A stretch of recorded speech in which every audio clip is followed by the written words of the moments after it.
I am the Tofu Golem. Please enjoy the video. In this video, I will explain how to reduce gum swelling. First, let's tackle immediate relief. A simple yet effective step is to rinse your mouth with a warm salt water solution. Mix 1 teaspoon of salt into 8 ounces of warm water and swish gently for 30 seconds, 2 to 3 times a day.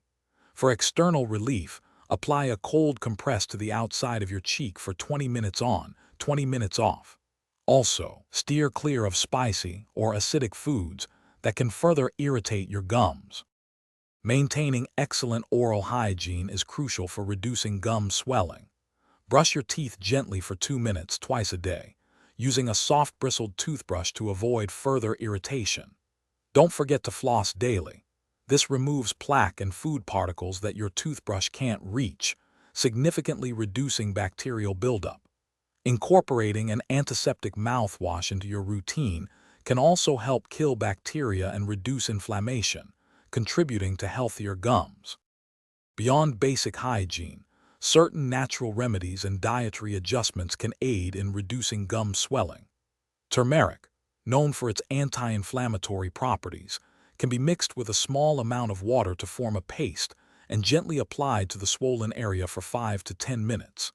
Staying well hydrated by drinking at least 8 glasses of water daily helps maintain oral moisture and flush away bacteria. Also, a diet rich in anti-inflammatory foods, such as leafy greens and omega-3 fatty fish, supports overall gum health. While home care is important, knowing when to seek professional help is critical. If your gum swelling persists for more than 3 to 5 days despite consistent home care, it's time to consult your dentist. Also, if you experience severe pain, significant bleeding, or notice any pus, seek immediate dental attention as these could indicate a more serious infection. Remember, regular dental checkups, typically every 6 months, and professional cleanings are your best defense against recurring gum issues. Thanks for watching. Consider subscribing if we helped you today.